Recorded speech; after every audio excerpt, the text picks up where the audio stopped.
Je disais tout à l'heure, on apprend en faisant, et c'est vraiment vrai, et ça veut dire qu'il faut accepter qu'au début, tu fais des trucs qui sont pas terribles.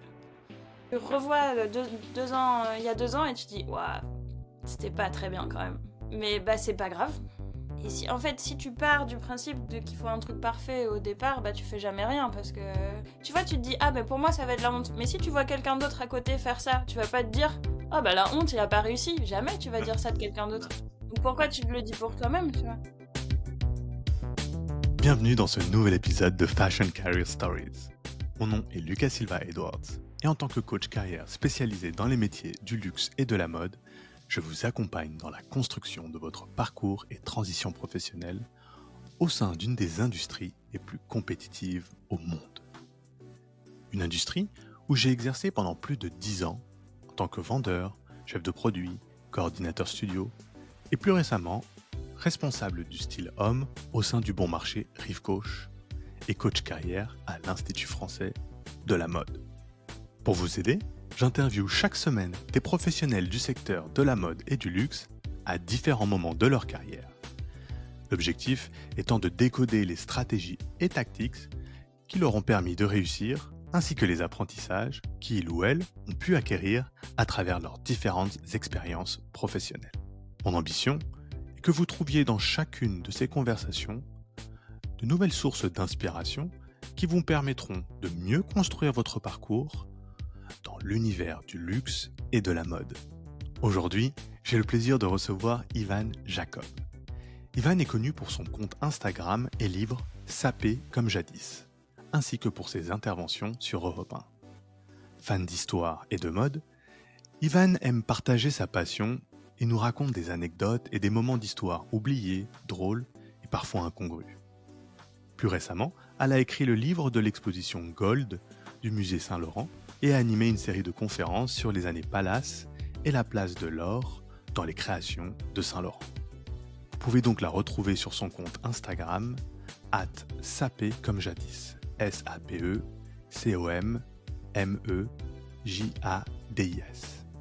et rejoindre sa communauté de plus de 20 000 followers. On peut honnêtement dire qu'Ivan a du succès. Et l'on pourrait imaginer que sa trajectoire a été toute tracée après ses études à Sciences Po et à l'Institut français de la mode. Eh bien, c'est tout le sujet de notre conversation d'aujourd'hui. C'est précisément parce que le parcours d'Ivan est loin d'être conventionnel que j'ai souhaité l'inviter aujourd'hui. La mode est une industrie qui offre une grande diversité de potentielles trajectoires professionnelles. Certaines nous correspondent et nous font évoluer, d'autres vont à l'encontre de nos valeurs et de notre personnalité. Il n'est donc pas toujours facile de trouver sa place. J'espère qu'en découvrant l'histoire d'Ivan, vous avez trouvé le courage d'explorer plusieurs chemins. Apprendre à écouter votre intuition. Et surtout, ne jamais oublier que les challenges et les échecs ne sont que des apprentissages qui vous mèneront sur la voie du succès. Avant de vous laisser découvrir ma conversation avec Ivan, j'ai un service à vous demander et une annonce à faire. Si vous aimez ce podcast et que vous écoutez les épisodes chaque semaine, inscrivez-vous et n'hésitez pas à liker et commenter. C'est vraiment le moyen le plus efficace de faire découvrir le podcast et de faire grandir notre communauté. Donc allez-y, ne soyez pas timide et mettez-nous 5 étoiles. En tant que coach, j'ai décidé de passer le niveau 1 de la Fédération internationale de coaching. Ce niveau 1 est nommé ACC ou Associate Certified Coach. Pour l'obtenir, je dois réaliser au minimum 100 heures de coaching sur les 12 prochains mois. Pour me challenger, j'aimerais réussir à le faire avant la fin 2023. Par conséquent, j'offre 100 heures de coaching à moins 50% du tarif habituel, soit 60 € la séance d'1 heure. Si vous êtes intéressé et que vous souhaitez être accompagné sur une problématique personnelle ou professionnelle, je vous invite à m'écrire à l'adresse suivante: lucas, Lucas, .silva, SILVA, .consulting, CONSULTING, @gmail.com. Et sans plus attendre, je vous laisse profiter de mon inspirante conversation avec Ivan Jacob. Hello Ivan, comment vas-tu? Salut Lucas, ça va très bien et toi? Ah, je suis hyper content de t'avoir dans cet épisode. Ça fait longtemps qu'on s'était dit qu'on allait le faire. Et là, juste avant, on se disait comment est-ce qu'on allait te présenter, Yves. Parce que du côté mode, tu as été responsable de collection lingerie chez Other Stories, mais en même temps, tu es autrice, parce que tu as écrit ton livre par rapport au compte Instagram Sapé comme jadis. Là, tu viens de terminer le livre de l'exposition Yves Saint Laurent Gold, et on va y revenir évidemment. Mais en plus de ça, tu es chroniqueuse, journaliste, télé, et tu participes à des podcasts, si j'ai bien compris. Donc, comme je disais, il y a beaucoup de choses à voir. Mais je voulais démarrer cet épisode par un détail que je trouve fascinant et qu'à chaque fois je pense à toi, c'est ta passion pour la mode du Moyen Âge. Est-ce que tu peux nous en parler un peu et surtout peut-être nous dire quelle est peut-être la pièce de mode que tu préfères de cette époque? C'est une bonne question.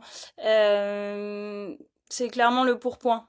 Le pourpoint qui est une veste matelassée d'homme. C'est pas un vêtement de femme, hein, c'est un vêtement d'homme. Ok. Et c'est une petite veste, enfin petite, une veste courte, matelassée, quoi, et qui se portait sous l'armure, enfin, dont la théorie principale est qu'elle se portait sous l'armure et que c'était un vêtement militaire.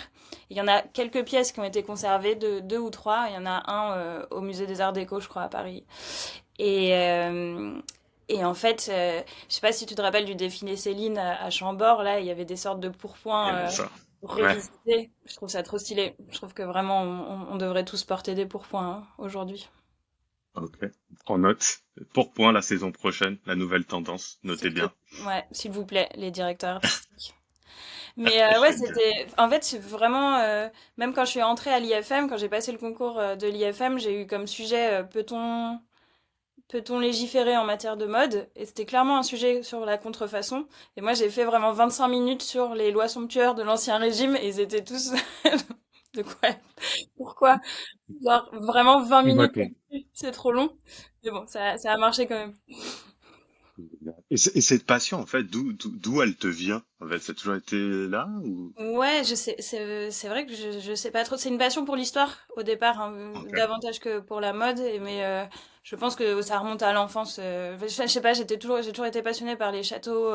Je construisais des châteaux forts, des maquettes de châteaux forts, enfin vraiment un truc de geek dans ma chambre quand j'étais petite. Et du coup, il y a un côté voyage, mais je pense que quelque part, ça se rejoint en fait, parce que j'aime la mode aussi, parce qu'il y a un côté s'inventer une autre personnalité, tu sais, d'un coup tu mets des fringues et t'es quelqu'un d'autre, c'est ça que j'ai toujours adoré.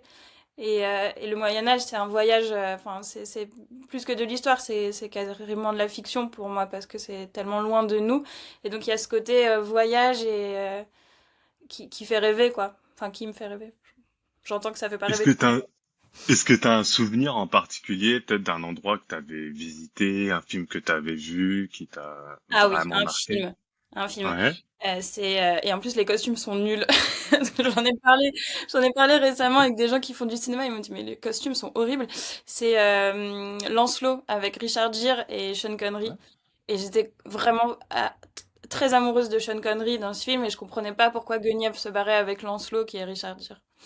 Et c'est vrai que bon, c'est une version, mais je commence à mettre un peu les choses bout à bout. Et en fait, ils sont habillés dans un style un peu troubadour, c'est-à-dire un style 19e, vision 19e siècle du Moyen-Âge. Il y a beaucoup de choses de la vision qu'on a du Moyen-Âge qui vient en fait du 19e siècle.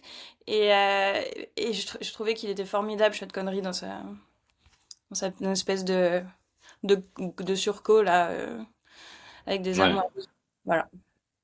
Ah, c'est énorme. Il était bien ce film. Je me souviens qu'il m'avait vraiment marqué Je l'ai vu aussi. 40 Ouais. fois. C'était où le château? Parce que je me souviens que c'était un château assez connu, qu'on pouvait Ah ouais, visiter ben, je après. sais pas. En fait, il faudrait que je le revoie maintenant. Parce que Ouais, je l'ai pas je crois vu que j'avais lu depuis quelque longtemps. chose dessus et je m'étais dit, ah, il faudrait aller voir le château. Et tout. Ah ouais. Ouais, c'était assez rigolo.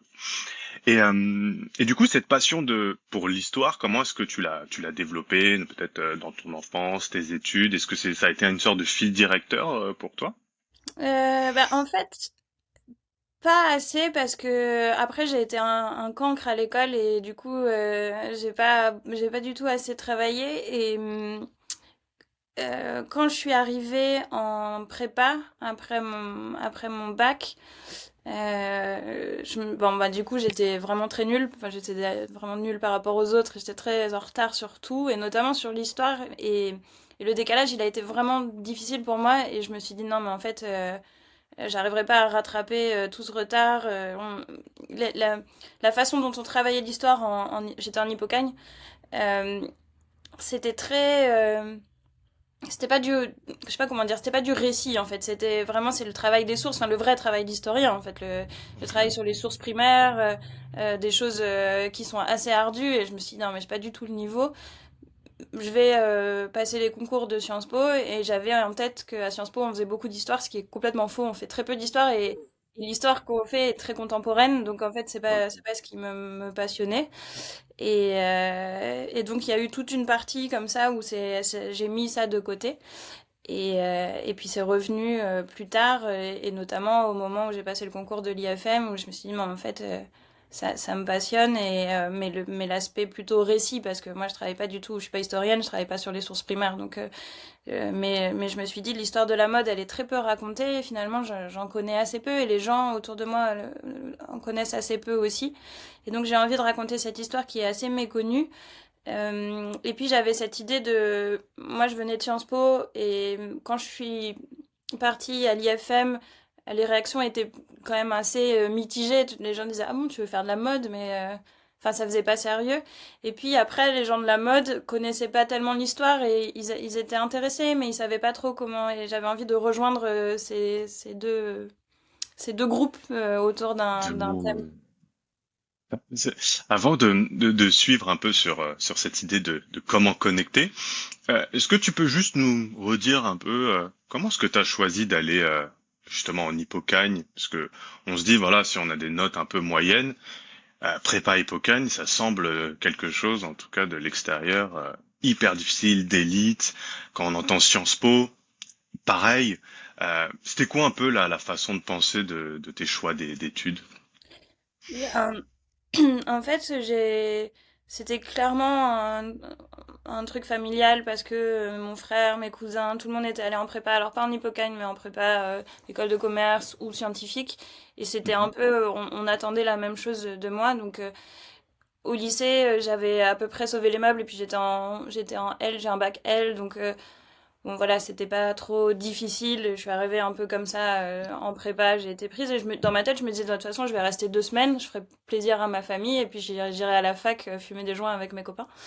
Et l'hypocagne, c'est vraiment ce qui m'a complètement changé, parce que jusque-là c'était hyper cool de pas savoir, d'être un cancre, tu vois, de dire ah non mais de toute Ouais, façon j'y connais rien et tout, et d'un coup c'était la honte en fait. Les profs ils te disent ah tu ne sais rien, c'est vraiment t'es ouais. une merde.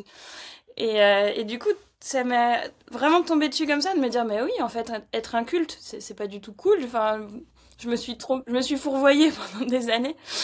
Et en fait, il faut lire, il faut apprendre, il faut être curieux. Et donc, bon, voilà, j'étais quand même encore assez immature. Donc, par exemple, j'ai pas été prise en Cagne. Donc, j'étais pas prise Et pour du la coup, la deuxième année. deuxième année. J'ai préparé les concours de Sciences Po, parce que bon, j'étais quand même vraiment intéressée par le journalisme. Ça, c'est l'autre aspect dont j'ai pas encore parlé, mais depuis petite, j'étais passionnée par les news, par le journalisme, par les médias. Donc j'avais un peu cette idée de devenir journaliste. Et j'étais abonnée aux journaux pour enfants, tu sais. Je suis vraiment complètement tombée dedans, parce que quand on était petit, c'était la guerre dans les Balkans, et ça m'a passionnée pendant des années. Et après, quand j'étais à Sciences Po, j'ai écrit mon mémoire sur la façon dont la presse française a traité la guerre dans les Balkans. Et bon, j'étais vraiment très intéressée par ça. Donc je me suis dit, bon, bah, j'ai envie d'être journaliste, et Sciences Po, c'est un peu une des voies pour arriver au journalisme. Et donc j'ai passé les concours, et j'ai eu la chance d'être reçue. Donc j'ai fait ces années-là à Sciences Po. Et après, j'ai commencé à travailler dans la communication, parce que pour plein de raisons, j'ai pas voulu être journaliste, bon, dont on peut parler si tu veux, mais c'est peut-être pas le Ouais. sujet. Et au bout d'un an dans la com, je me suis dit, ah, mais non, mais en fait, ça a pas de sens. Enfin, je trouve que ça a pas de sens. C'est pas ça ma vie. Donc, quitte à faire un truc qui a pas de sens, autant faire un truc un peu un peu marrant et aller faire des vêtements, ce que j'avais jamais considéré comme un vrai métier avant, en fait. Ouais. Le sens de l'humour que tu as est aussi quelque chose d'assez unique et j'aime beaucoup ce que tu dis. C'est Si ça n'a pas de sens, autant faire un truc fun. autant faire un C'est truc ça, non mais vraiment, euh, j'aurais jamais pensé et c'était très loin de moi aussi parce que on oublie à quel point on est conditionné par les endroits où on vit, où on grandit. hmm, Moi, j'ai grandi à Brest, personne n'était dans ce milieu, je savais même pas que ça existait. Enfin, tu vois, c'était vraiment. J'avais même pas vraiment pensé à quitter Brest en fait. Et après, tu pars, tu découvres un autre monde, d'autres gens, et tu te dis, ah, mais en fait, c'est une industrie. Bah oui, c'est vrai, il y a plein de gens qui travaillent dedans. Enfin, c'est fou.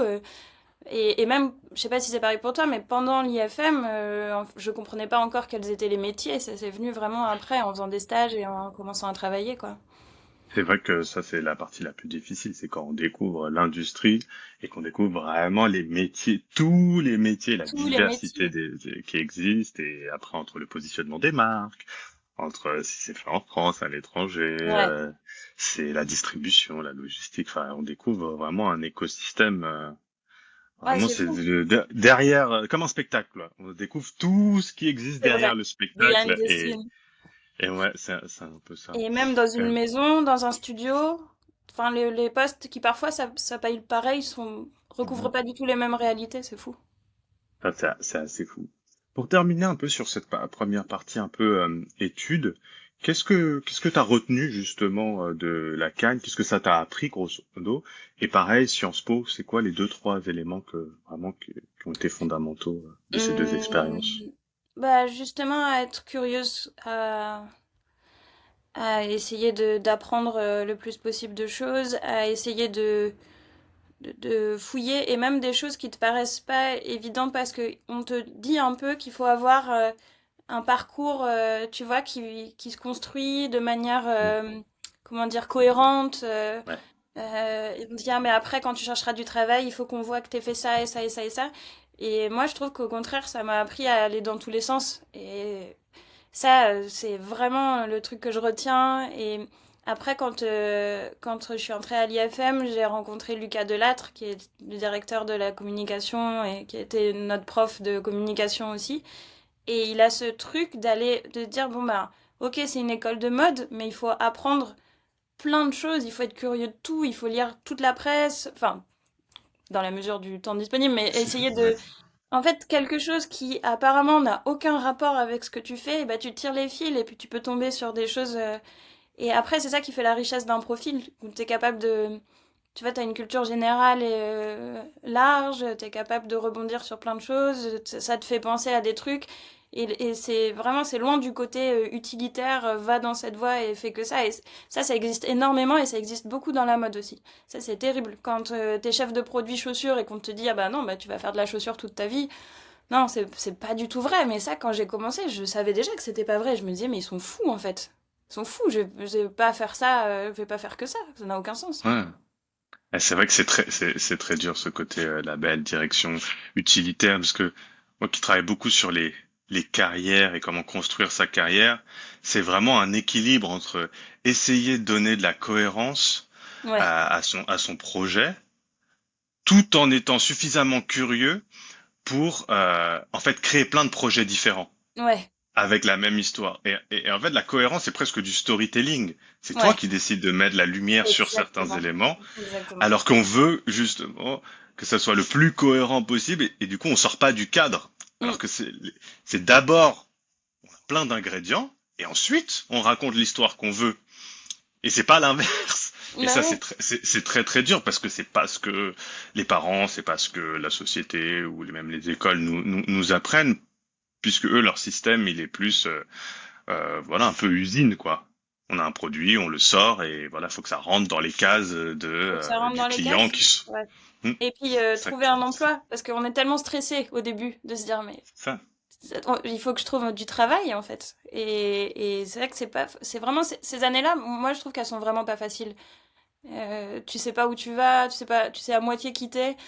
Ouais. C'est vraiment pas facile. Et après, bon, c'est facile de dire ça à 35 ans, et de regarder derrière et de se dire non mais Hmm. soyez chill, ça va bien se passer. Alors que quand t'es dedans, c'est vraiment pas facile. Et justement, qu'est-ce que aujourd'hui, avec ce recul, si tu parles à des personnes qui sont encore dans leurs études et qui sont là-dessus, ça serait quoi un peu les conseils que tu pourrais leur donner? Je sais pas du tout comment répondre à cette question, mais si moi je pouvais si Hmm. je pouvais parler à mon moi d'il y a 15 Ouais, ans, je dirais fais-toi plus confiance. ouais, Je pense que il faut que les gens s'écoutent pas mal, tu vois, parce que sinon c'est la catastrophe. Tu te retrouves à 30 ans avec, tu fais pas du tout ce que tu as voulu faire, mais et aussi, il est jamais trop tard. Ça c'est hyper important de dire aux jeunes, vous pourrez changer, vous pourrez faire autre chose. Enfin, maintenant, on n'est plus du tout dans des carrières qui durent toute la vie, mais il est vraiment jamais trop tard pour bifurquer, pour faire autre chose, pour reprendre des études. Donc faut pas trop s'inquiéter, mais. ouais. Et justement, en parlant de la reprise d'études, parce que si je comprends bien, toi, t'as fini Sciences Po, t'as travaillé, Ouais. et là, t'as décidé de reprendre tes études. Comment c'était cette période à la fin, entre la fin de Sciences Po et le début de ton travail? Tu savais déjà que tu voulais travailler en communication? Est-ce que la mode Ouais, était je déjà pensais. là ou? Non, la mode était pas là. Je pensais vraiment faire ça, travailler dans la com ou dans la pub. Et puis en fait, j'étais tellement déprimée, je comprenais tellement pas ce que je faisais là. Alors je pense que c'est aussi l'aspect entrer dans la vie active. Où tu te Ouais, dis, bon, j'en ai marre d'aller à l'école, ça va être génial. Et puis d'un coup, bah, ah, c'est pas du tout génial. Il faut aller au bureau tous les jours. Je sais pas à quoi je m'attendais, hein, parce que en fait, ouais. c'est ça. Et j'ai trouvé ça trop, trop dur. Et je me suis dit, non, mais c'est pas possible, en fait. Je me suis trompée. Enfin, tout ça pour ça, c'est pas du tout la vie que j'ai envie d'avoir. Après, tu peux aussi trouver un job qui te plaît tout de suite, hein, mais Ouais, moi, ouais. c'était pas le cas. Pourtant, c'était pas horrible, hein, c'était intéressant et tout, mais je sais pas, c'était pas ça que je voulais. Et alors là, j'ai un truc que j'arrive pas à m'expliquer parce que c'est pas du tout mon caractère, parce que je suis quand même hyper stressée, tu vois, angoissée d'être au chômage. J'avais un prêt étudiant parce que voilà. Ah non, j'avais pas mon prêt étudiant. C'est après que je l'ai fait justement pour l'IFM. Et je suis partie en fait, j'ai démissionné et j'ai passé le concours. Et je crois que j'ai démissionné avant même d'avoir passé le concours, ce qui est quand même vraiment, ça n'a aucun sens. Ah ouais. Et trop bizarre, je pense, voilà, j'étais jeune, je ferais plus ça maintenant. Et j'ai passé le concours et heureusement que je l'ai eu parce que sinon je sais vraiment pas ce que j'aurais fait. Et comment t'as choisi d'aller à l'IFM? Parce que au final, t'étais dans la com. Et la mode, à quel moment ça est revenu de se dire dans Bah ta justement, quand j'ai réflexion? commencé à travailler, ouais, quand j'ai commencé à travailler où je passais ma vie, c'était en 2010 et il y avait des blogs de mode de partout et je passais ma vie sur les blogs de mode à regarder ces meufs qui faisaient des looks et tout, mais vraiment je faisais que ça, tu vois, et euh, et je me disais mais c'est chouette en fait de faire des looks et tout comme ça, mais ça a l'air trop bien leur vie, ça a l'air mieux, ça a l'air mieux que la mienne. Et puis bon, j'étais arrivée à Paris, donc beaucoup plus de sollicitations, beaucoup plus de boutiques partout. Hmm. Et en fait, je faisais plus que ça. Je passais ma vie à lire des médias de mode, à lire des blogs de mode, à regarder les photos et tout. Et ouais, ça s'est fait un peu rapidement. Et j'ai entendu parler de l'IFM, et ça, je me rappelle pas comment, parce que clairement, à Sciences Po, je savais pas que ça existait, hein. Ouais. D'ailleurs, je me suis pas renseignée sur les autres écoles, j'ai juste passé le concours. Je suis allée aux portes ouvertes. Ok. Et ça devait être en janvier-février. Et j'ai passé le concours, je crois que c'est au printemps, le concours. Et voilà. Et après, dans la mode, rencontré plein de gens qui ont fait d'autres écoles. Et je me disais, ah, c'est vrai, il y a d'autres écoles, ça existe. Tu vois, des gens qui avaient un projet beaucoup plus long. Et ils avaient passé d'autres concours et tout. Et non, j'ai fait juste ça. Et de cette expérience IFM, c'était quoi les éléments qui t'ont vraiment marqué? Bah, d'abord, j'ai trouvé, parce que bon, on était dans la même promo, on peut le dire. Mhm. Donc, je sais pas si toi c'était pareil, mais j'ai trouvé que c'était vraiment d'excellente qualité, alors que j'avais fait un master 2 à Sciences Po que j'avais trouvé nul à chier, mais vraiment Mhm. qui m'avait absolument rien apporté, où c'était du blabla et de temps en temps des intervenants, mais Donc, je sais pas, je trouvais que c'était vraiment pas de bonne qualité. Et à l'IFM, j'étais vraiment surprise de la qualité des cours, de la qualité des intervenants. J'ai vraiment appris énormément de choses. C'est hyper pluriel. Enfin, on balaye toute l'industrie, on apprend, on comprend tout. Et en même temps, il y a beaucoup de culture, d'histoire de la mode, d'histoire de l'art. De la façon dont on produit un sac, dont on produit une chaussure. Enfin, c'était super, beaucoup de marketing aussi. Bon, ça, c'est pas ma partie préférée, mais il y en avait plein et franchement, c'était qualitatif. Hein. Je trouvais que c'était pas du tout du blabla et on t'apprend vraiment des métiers en fait. Ouais. Et en fait, là, c'est quand même déjà revenu mon truc de journalisme, d'écriture qui était jamais parti parce que dans la com, j'écrivais en fait. J'étais Mm. rédactrice et, euh, et donc, j'ai pas fait le parcours produit, j'ai fait le parcours com. Et au moment de sortir, quand on doit chercher un stage, j'avais que des stages dans la com. Ouais. Et j'avais d'ailleurs le stage que j'avais choisi, c'était chez Van Cleef, place Vendôme, dans la bijouterie, bon, dans la joaillerie, qui est un milieu que je connais pas. Et je les ai plantés la veille parce que je me suis dit, non, mais en fait, je vais pas faire la même chose que je faisais avant, mais dans la mode. Enfin, ça va, c'est juste comme si avant je faisais des yaourts et maintenant je vais faire des bijoux, mais bon, le métier sera le même. Et donc j'ai eu un coup de non, je peux pas, en fait, c'est pas ça, c'est pas pour ça que j'ai fait l'IFM. Et donc là, j'ai menti à tout le monde en disant que j'avais fait le parcours produit, ce qui était complètement faux. Et je me suis retrouvée en studio à faire, enfin, être au plus près de la création. Et je me suis dit, en fait, c'était ça que je voulais faire. C'est génial cette anecdote où tu dis tu t'es menti à toi-même et d'un seul coup il y a eu un éclair Ouais, de génie. Et ça fait écho finalement à ce que tu disais jusqu'à présent de voilà notre environnement nous oblige parfois à faire certains choix et il y a des moments de vie comme ça où on se dit non, il faut se faire confiance, faut prendre ce risque parce que aller de la ouais, com, comme tu dis, à un autre stage de com, c'est pas de la prise de risque. Oui, tu bah découvres non. la mode, mais c'est pas de la prise de risque. Et cette notion de risque est hyper importante dans la construction de sa carrière, peu importe que ce soit dans la mode ou autre. Et ça, je trouve, c'est une belle illustration. Des fois, faut s'écouter. On sait pas d'où ça vient, Ouais, mais il faut s'écouter. ouais, Et même si ça va à l'encontre d'un processus un peu rationnel, c'est bon, j'ai le stage, je suis safe, Van Cleef, c'est une belle marque, ma carrière peut être assez tracée, ouais. c'est parfait, il y a le bon rapport voilà entre ce que j'ai fait avant et ainsi de suite. Et au contraire, tout mettre à plat et se dire, allez, on se lance On se lance, et, on se fait et on violence en avance. fait. Parce que Voilà. c'est quand même beaucoup de stress quand tu arrives et tu dis, mais je sais pas du tout faire. Bon, après, c'était Est-ce un que, stage. Hein. est-ce que justement dans ces moments-là, est-ce que tu t'échangeais avec quand tu as eu un peu cette réflexion, est-ce que tu avais échangé avec des gens, est-ce que tu avais, je sais pas, des soutiens particuliers, des amis, ou c'est vraiment toi toute seule, tu te dis, tiens, si je me fais confiance et j'y vais. Non, ouais, c'était vraiment moi toute seule parce que j'avais personne dans la mode. Enfin, je connaissais absolument personne Mhm. dans ce milieu. Nous, on était un petit groupe, mais on était tous au même niveau puisqu'on était tous Ouais, étudiants. Et donc personne savait exactement ce qu'il allait faire. Enfin, tout le monde tâtonnait. Et non, c'est moi toute seule où je me suis dit non, mais j'ai pas repris mes études pour faire finalement quelque chose que j'aurais peut-être pu faire sans faire l'école. C'est surtout ça aussi. Je me suis dit non, mais ouais, tout ce que j'ai appris là, il faut que je m'en serve parce que c'est dommage, ouais, quoi. ouais. Comme tu disais tout à l'heure, il faut apprendre à se faire confiance, tout simplement. Ouais. Et alors justement, ces premiers pas dans la mode, ça ressemblait à quoi? T'es parti où? Qu'est-ce que t'as fait? Alors j'étais chez Chris Van Ash, qui avait sa marque à l'époque. Et il était en même temps directeur artistique de Dior. Et donc c'était une marque homme très haut de gamme. Et j'étais au studio, mais je m'occupais du commercial avec Bastien Daguzan, qui a une super carrière depuis, qui est très Qui est fort. maintenant, voilà, qui est Ouais. maintenant chez Jacquemus. Qui est maintenant chez Jacquemus après être passé chez Le Maire.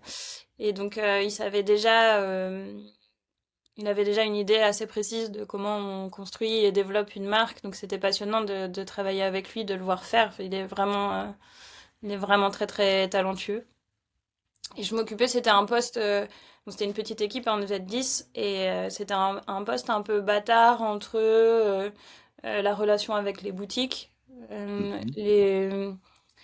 La production où je pouvais checker la conformité de tête de série. Donc c'était un peu, voilà, production et commercial qui vont normalement évidemment pas trop ensemble, mais là c'était un peu de tout. Et puis du coup j'ai compris comment fonctionnait vraiment une marque, comment on faisait les collections, le studio, les designers, le commercial, la production, la com. Et c'était voilà c'était comme une grosse marque de mode en miniature avec tous les postes, mais où il fallait un peu être polyvalent quoi. Tout le monde dans la même pièce, tous Non, à peu près dans le même bureau. c'était magnifique. T'étais peut-être déjà venu dans le showroom, il Non, était je l'ai pas vu. dans le 11e, là c'était vraiment très beau, mais oui, c'était pas très grand non plus, mais il y avait un bel espace, comme un grand loft sur un seul étage. C'était très beau. Sympa.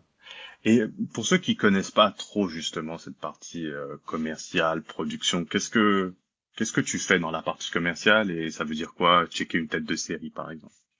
Alors, dans la partie commerciale, qui est quand même quelque chose que je maîtrise beaucoup moins, mais qui est le nerf de la guerre. Il faut vendre, quand tu es une petite marque comme ça, il faut être distribué par des grandes boutiques dans le monde, être présent partout, mais en même temps veiller à ton environnement de marque, c'est-à-dire qu'il faut être dans des boutiques qui sont quand même très quali, parce que c'est ça qui fait l'identité de ta marque. Il faut être à côté de concurrents qui sont aussi dans ton univers ou qui sont très quali, qui sont du même niveau de gamme, parce que sinon, la marque est décrédibilisée donc il y a toutes ces relations-là et puis les relations de vente en fait. T'as vendu, les clients viennent dans le showroom, choisissent des pièces pour les collections, il faut qu'elles soient livrées à temps, il faut que ce soit conforme à ce qu'ils voulaient, il faut gérer par exemple si eux ils vendent et qu'il y a un problème, bon bah il faut faire le service après-vente avec une pièce. Euh, il faut gérer, c'est des pièces qui sont soit achetées, soit en dépôt, mais alors si c'est en dépôt et que tout n'a pas été vendu, bon bah ça revient, et voilà, donc c'est la gestion comme ça de relations commerciales et de développement commercial, parce qu'il faut essayer d'avoir plus de points de vente et de vendre évidemment plus de ta collection à chaque saison. Et puis pour la partie production, c'est ce que j'ai fait aussi pendant un ou 2 ans après. C'est que gérer des problèmes. C'est-à-dire tu ouvres ton ordi le matin et il y a 4 merdes et il faut gérer les merdes tous les jours de l'usine est en retard, il y a ce tissu qui est pas arrivé, il y a un problème, on a commencé la production et en fait les zips, il y a un problème avec les zips, voilà, et donc c'est que des choses comme ça. Et quand on fait une production, quand on lance une production, il y a ce qui s'appelle des têtes de série, donc c'est les premières lignes des productions, les premières pièces qui sortent et que les usines envoient au studio pour qu'on check que c'est exactement ce qu'on voulait. Avant de lancer 500 pièces, il faut vérifier que les deux premières soient bien.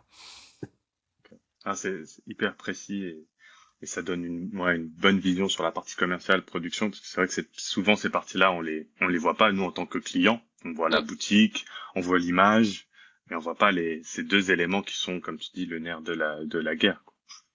Et est-ce qu'il y a eu une différence entre ce que tu imaginais une fois sorti de l'école et la réalité? Il y a des choses qui t'ont vraiment marqué pendant cette première expérience dans la mode? Je pense que c'est comme que tu disais tout à l'heure.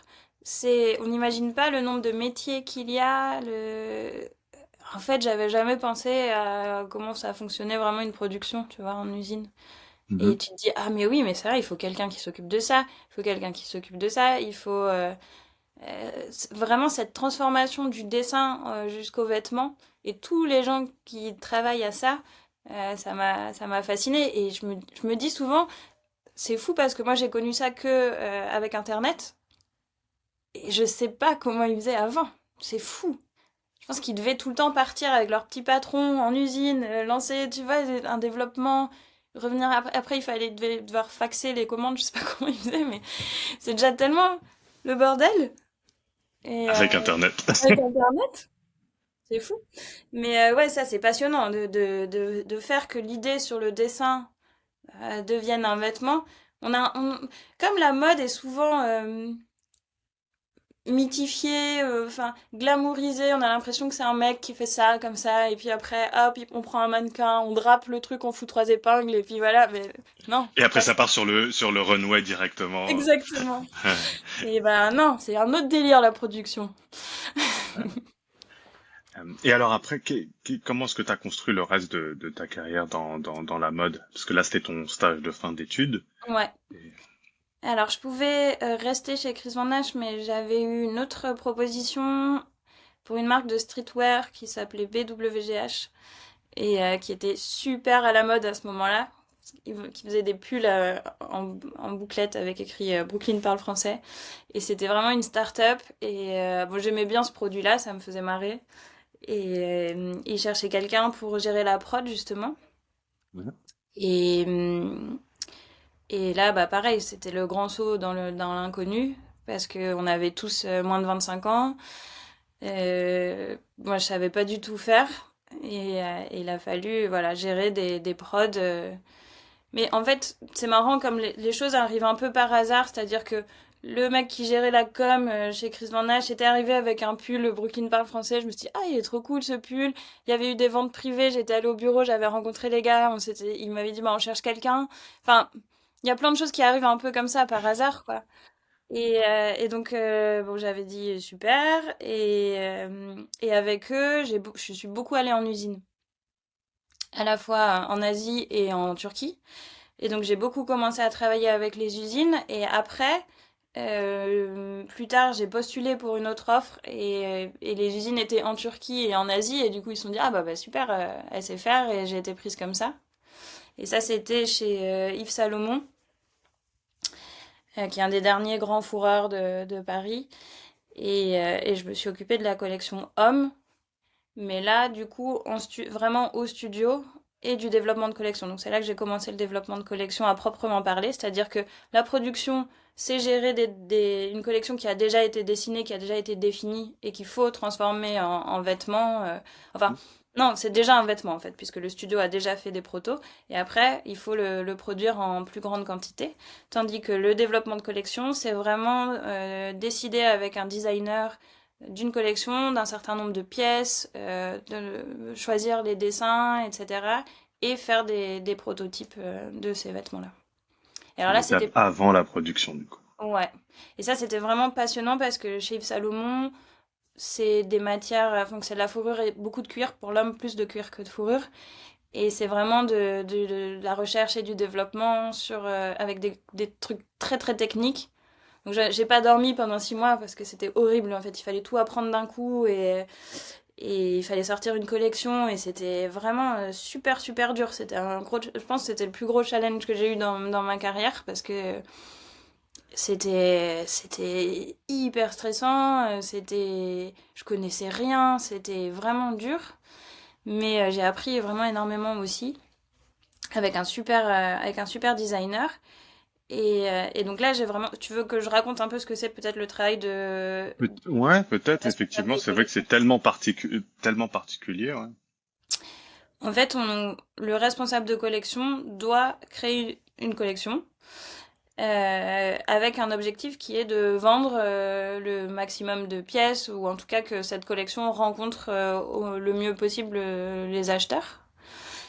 Et donc il faut développer un certain nombre de pièces. Par exemple, on va dire, bon, bah, cette saison, il faudra 4 manteaux, 5 pulls, 3 pantalons, dans cette gamme de prix. C'est-à-dire qu'on va avoir un premier prix qui va attirer une certaine clientèle, et puis après, on va avoir des pièces plus fortes qui vont coûter plus cher, qu'on va produire en moins de quantité.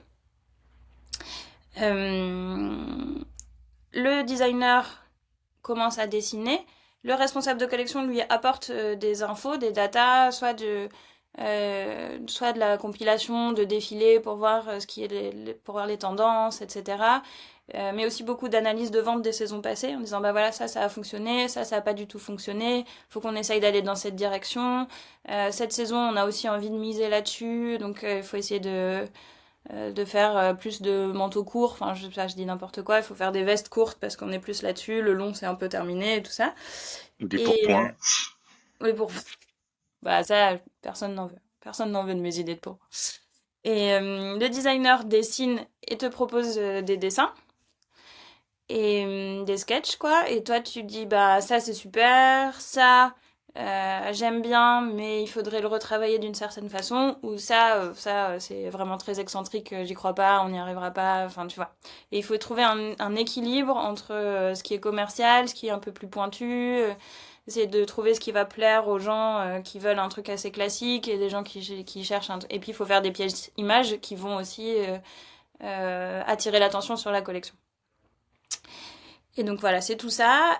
Une fois qu'on a les dessins définitifs, on les lance en usine, c'est-à-dire qu'on envoie en usine, alors soit un dessin avec une fiche technique, soit carrément un patronage. Ça dépend des maisons. Il y a des maisons qui ont leur propre studio intégré avec des gens qui font les patrons. Soit c'est l'usine qui a son bureau d'études en interne. Et on dit, bon bah voilà, on veut ça, avec ces mesures-là, avec ces tissus-là. Parce qu'on a au préalable, généralement dans des salons textiles qui sont vraiment le préambule de... Non, pas le préambule, comment on dit la porte de l'enfer, quoi. C'est horrible. C'est la porte de Versailles où Ouais. vraiment, tu passes 2 jours à choisir des tissus sans voir la lumière. Je déteste aller au Ouais. salon. Tu vois pas les bonnes couleurs, du coup. Non, tu vois pas les bonnes couleurs. Et non, tu choisis plein de tissus, tu les commandes, c'est jamais bon parce que tu veux un métrage, on te dit bah non, il faut prendre 500 mètres, ah bah oui, mais moi j'en ai besoin de 25, ah bah ouais, bah donc du coup on va essayer de trouver un substitut. Donc ça, c'est un gros problème, les matières, tu passes aussi beaucoup de temps à faire ça. Et une fois que tu as choisi tes matières, tu l'envoies en usine et ils développent un premier prototype. Et après, il y a la partie essayage sur des mannequins qui sont généralement, tu as 2 ou 3 essayages par pièce. Tu fais des modifications, tu renvoies à une usine, ils refont un prototype, on refait les essayages, et voilà. Et à la fin, si tout va bien, on a une collection qui est jolie, dont on est content. Et après, il y a 2 sortes de maisons. Il y a les maisons où il y a un showroom, les acheteurs viennent acheter et on produit ce que les acheteurs ont commandé, ce qui est beaucoup plus sain. Et il y a le modèle fast fashion où tu produis ce que tu espères vendre au consommateur final. Et évidemment, il y a beaucoup de ratés quand c'est comme ça. Ok. Non, c'est génial. Tu nous as donné vraiment une euh, belle vision de toutes les étapes. Et comme tu disais, c'est ça la difficulté quand on démarre sa carrière dans la mode, c'est de comprendre les différentes étapes, quels sont les jobs qui existent et comment Ouais. justement ce même processus existe dans différentes types de maisons, types de marques. Parfois les rôles sont, comme tu disais, un peu hybrides, parfois c'est extrêmement séparé. Ouais, Ce que je trouvais segmenté. vraiment intéressant, c'était aussi ce que tu disais, cette sensibilité entre la partie commerciale, rationnelle, voilà, il faut un nombre de pièces, il faut analyser les ventes, et en même temps de se dire, il faut être créatif, il faut innover, il faut Ouais. proposer des nouvelles choses, et comment trouver cet équilibre sans pour autant aller trop d'un côté ou de l'autre.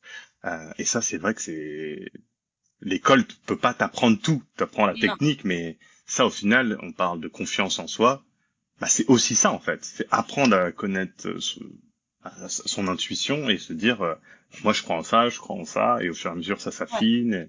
exactement. C'est pas évident, C'est du pas tout. évident et il faut aussi ménager les sensibilités des créatifs parce que il faut quand même qu'ils aient aussi la place de s'exprimer. Sinon il faut le faire sur ordinateur, quoi. Et eux, ils ont une sensibilité, ils ont des trucs en lesquels ils croient. Il faut aussi les écouter et se dire, bon, ok, ça, je sais qu'on va pas en vendre beaucoup, mais ça lui tient beaucoup à cœur et c'est une pièce qui a vraiment envie de développer, ben on va le faire et voilà, je l'achèterai en toute petite quantité parce que il y a des métiers, donc, enfin, il y a des maisons, pardon, comme je te disais, où les acheteurs achètent.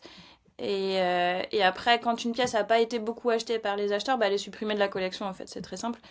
En revanche, dans mon job d'après, j'ai été aussi acheteuse, c'est-à-dire que je développais la collection, mais en plus, je faisais les achats, ce qui est rare, en fait, hein, parce que normalement, il y a un département achat qui est totalement séparé, mais c'est pas absurde de faire les achats de ta propre collection, enfin, ça a du sens aussi.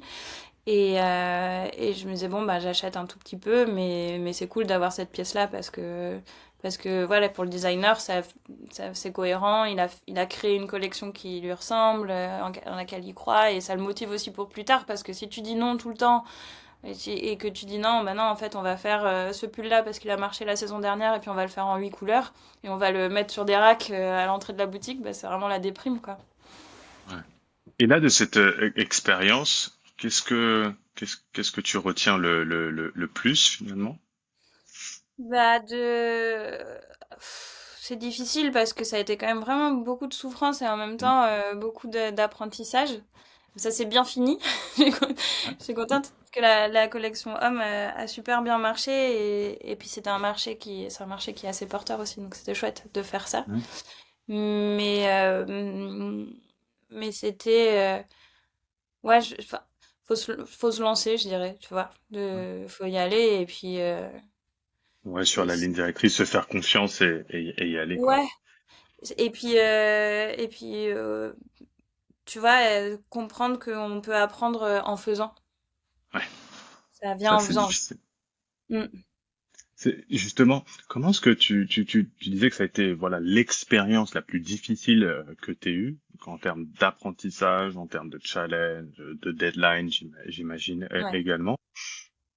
Comment est-ce que tu as su gérer cette période? Comment est-ce que tu as réussi à pousser? Parce que souvent on a cette image de la mode qui peut briser des gens, hein, et ça Mm. peut arriver.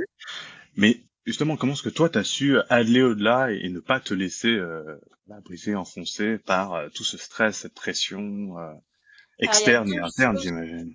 Ouais, il y a deux choses qui m'ont vraiment aidée. La première, c'est le designer de la collection, le créateur, qui était plus âgé que moi et qui avait plus d'expérience, et qui me disait, mais en fait, si tu regardes tout ce qu'on a à faire, tu vas avoir un sentiment de vertige et tu perds pied. Donc, on découpe par, tu vois, on fait d'abord ça, après on fait d'abord ça. Et ça m'a vachement aidé. Ça, je m'en sers encore aujourd'hui, tu vois, de me dire, bon, si tu regardes tu vois, t'es en bas de la montagne et tu dis, ah ben non, mais je vais jamais y arriver, c'est pas possible, autant arrêter tout de suite, j'ai envie de Mm. crever. Ou on découpe, on va faire d'abord ça. Et on va faire d'abord ça. Et tu vois, aujourd'hui encore, je me le fais vachement si tu vois, j'ai beaucoup trop de choses à finir pour lundi prochain, par exemple, là. Et ben, je découpe en heures, et bah, ça aide vachement. Je me dis, bon, bah, de 9h à 11h, je fais ça. Si c'est pas fini, j'arrête quand même, tu vois. Et après, une organisation du temps qui continue de me servir aujourd'hui et ouais, d'essayer de vraiment segmenter et découper pour que petit pas par petit pas, finalement, tu y arrives. Tu vois. Et l'autre truc, c'est que c'était effectivement stressant, que le management était dur et, euh, bon, j'ai aussi appris tu vois, à pas me laisser faire du tout, quoi. Et Mhm. ça, c'est en fait, plus tu te laisses faire, plus les gens vont appuyer sur ta tête et se dire, bon, bah, tu vois, cette personne est corvéable à merci, ou euh, euh, elle se laisse, je sais pas, bon, insulter. Ça peut arriver, tu vois. J'ai vu des gens Ouais. vraiment mal parler dans les studios et tout ça, ou vraiment maltraités. Et en fait, moi, je disais toujours à mes stagiaires, on fait des vêtements, tu vois, on sauve pas des vies, on n'est pas cardiologue, on n'est pas en train d'opérer à cœur ouvert des gens qui vont peut-être mourir sur la table d'opération. Donc, on fait des manteaux, calmons-nous, tu vois, que tout ça, c'est hyper important parce que c'est une industrie qui effectivement parfois pète les plombs et surtout quand on approche des moments de défilé et des moments de présentation de collection. Et on travaille tout le temps, on travaille tous les week-ends et il y a beaucoup de stress, mais il faut essayer de replacer ça dans tu vois, dans son contexte et de dire, bon, ça va quand même. Ouais. J'aime beaucoup ce que tu disais de la théorie des petits pas un peu. C'est Oui, chaque étape petit à petit, parce que ça, c'est vrai qu'en coaching, c'est vraiment l'un des éléments clés de casser n'importe quel objectif en petite ouais, étape. Et c'est ça qui ouais. est assez fou. On se dit, ça semble d'une simplicité quand on te le dit la première fois, mais d'une efficacité quand tu commences à l'utiliser et à On l'utiliser dans l'appliquer. tous les aspects de ta vie. Tu te Ouais. dis, ah ouais, en fait, c'est simple, mais c'est vraiment efficace. Et c'est pas si facile à faire au final. Mm. Parce qu'il faut comme tu disais, il faut se dire de telle heure à telle heure, et j'arrête. Et ça, c'est super dur d'arrêter au moment où on n'a pas envie d'arrêter si on est motivé, des choses. pour pas perdre un peu le Le fil. rythme. Ouais. Ouais, le fil. Donc ça, c'était vraiment un très très bon conseil qui fonctionne en plus à tous les moments de la vie, quoi. C'est ça qui Ouais, est bien. mais t'as raison. En fait, on te dit, tu te dis, bah oui, évidemment, mais non, Hmm. en fait, tu le fais pas Non, avant. non, on fait pas. Ça, c'est une théorie qui fonctionne très très bien dans tous les changements d'habitude. Perte de poids, reprendre le sport. Tu vois, reprendre le sport, c'est un peu le classique. On se dit, je vais me lever tous les matins et faire 45 minutes de sport. Tu fais 3 jours, Ouais, bien sûr. t'abandonnes. Et en fait, avec cette théorie-là, tu te dis juste, c'est quoi le minimum que tu peux faire? 5 minutes. Ok, je vais faire 5 minutes tous les jours, mais pendant un mois. Mm. Et là, tu te dis, mais en fait, c'est chiant 5 minutes. Je peux faire 10 minutes. Ouais, du coup, t'augmentes petit à petit. Et ce qui est bien, c'est que tu gagnes en confiance en toi. Parce que t'es toujours en train de gagner. Tu sais que tu peux toujours faire Ouais. plus, plus, plus, Et puis plus. Et, t'es fier de et voilà. réussir Exactement, t'es fier. un objectif. Mm. À ton objectif. C'est pour ça que dans la création d'habitudes, finalement, t'as soit la punition, soit la récompense. Et la récompense, c'est plutôt la fierté et ainsi de suite. Et Ouais. plus tu le fais, plus tu perds de poids, plus c'est bien. Et ainsi de suite. Et donc, ça fonctionne absolument pour tout. Quand t'écris, j'imagine, un chapitre, un Alors que texte, l'écriture, une ça. ligne. Mm. Ouais. Mais je continue de. Tu vois, c'est pas. Je dis j'ai appris ça, mais en fait, je continue de retomber dans des habitudes. Il faut souvent qu'il y ait quelqu'un, en fait, qui est en face de toi. Et là, par exemple, pour mon livre que j'écris en ce moment, l'éditrice m'a dit, mais en fait, envoie-moi des petits bouts de chapitre par petits bouts de chapitre. Et tous les lundis, on fait ça. Et bah oui, en fait. Et hop, tu commences à le faire. Et du coup, le truc s'enclenche. Et Ouais. après, tu dis, ah, mais finalement, j'ai déjà écrit tout ça, c'est génial, parce que sinon, si tu commences au début à dire, ah bon, bah, je vais raconter cette histoire qui va du 14e au 21e siècle, bah oui, il va me falloir 8 ans, c'est la panique, en fait. Ça va, Et Malik. vraiment, dès que tu paniques, tu deviens nul. Enfin, la Ouais. panique te bloque, enfin, moi, en tout cas, me bloque complètement, quoi, c'est... Ouais. Ta vision, en fait, elle est totalement bloquée et Ouais, ainsi de suite. Et c'est exactement. pour ça que l'élément clé, c'est toujours garder le momentum. Toujours, toujours, quoi qu'il arrive, en fait, il vaut mieux faire minuscule, mais ne pas s'arrêter, en Ouais, fait. exactement. Et parce que tu peux reprendre la vitesse, mais démarrer, en fait, l'élément le plus difficile de chaque Ouais. étape. C'est un très très bon conseil. J'aime beaucoup ce que tu disais aussi de remettre les choses en contexte.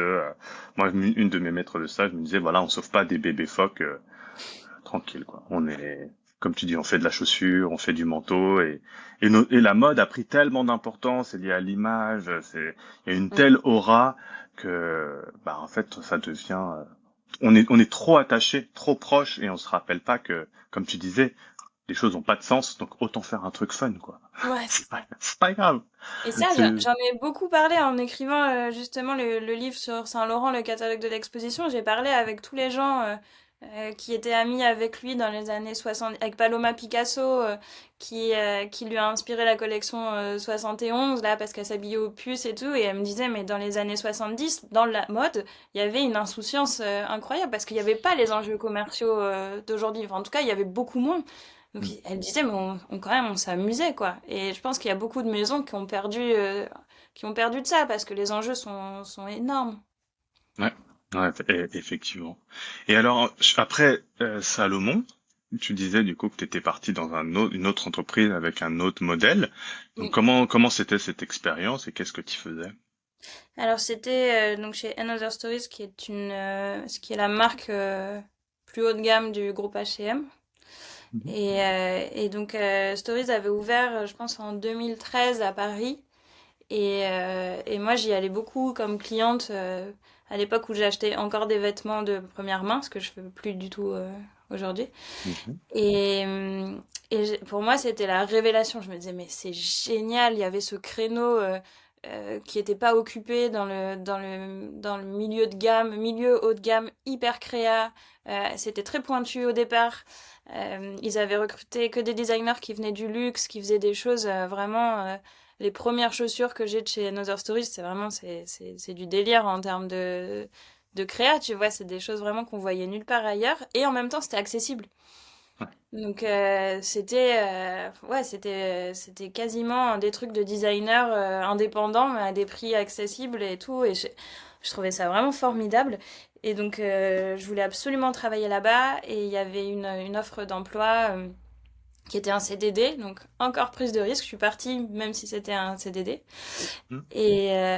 Et ça a été la lune de miel dans la mode. C'était vraiment formidable. Je m'occupais du jersey. J'étais chef de produit. Donc je développais les vêtements en jersey. Et puis au bout de 6 mois, ils m'ont dit, bon, bah en fait, on veut te garder. Il n'y a pas de poste, mais on va te faire un CDI. Donc, des trucs qui n'arrivent jamais.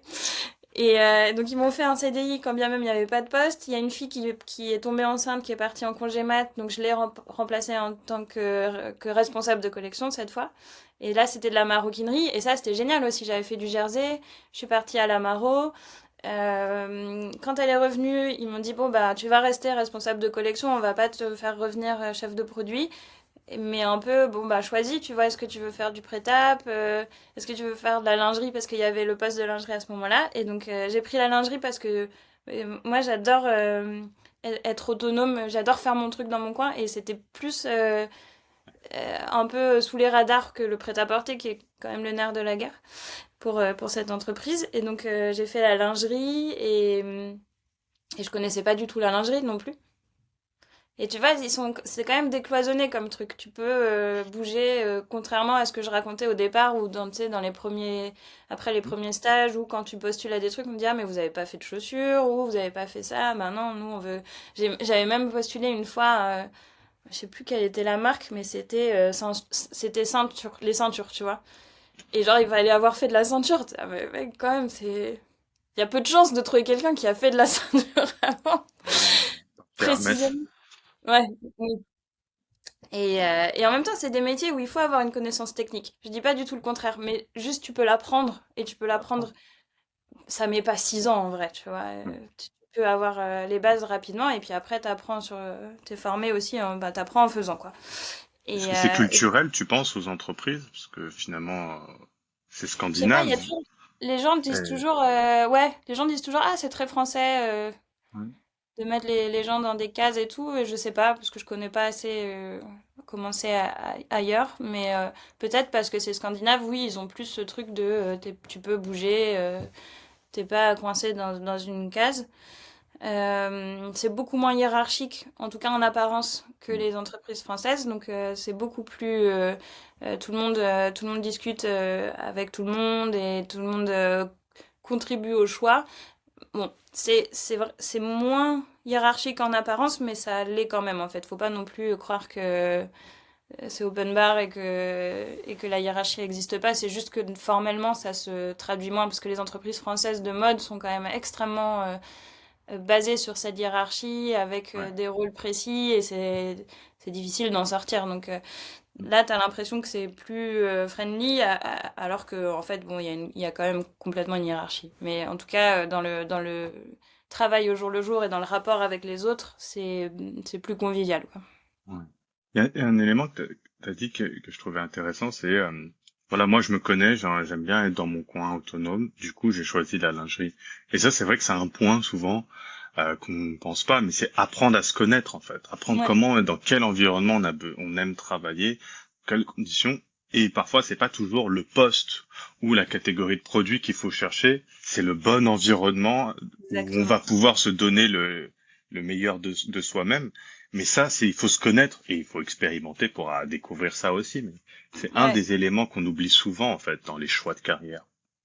Il faut savoir aussi où on veut aller, et ça c'est pas forcément facile, mais par exemple, bon, moi je préfère le prêt-à-porter que la lingerie en termes de catégorie de produits, et c'était plus important comme poste parce que il y a plus d'argent en jeu, et néanmoins, tu vois, j'avais pas envie. Donc il faut et ça on me l'a pas mal reproché dans le sens où il y a régulièrement des chasseurs de tête qui m'appellent avec qui je discute tout le temps parce que je dis jamais non, même si aujourd'hui j'ai pas envie de faire ça, mais bon, je trouve qu'il faut toujours discuter avec les gens.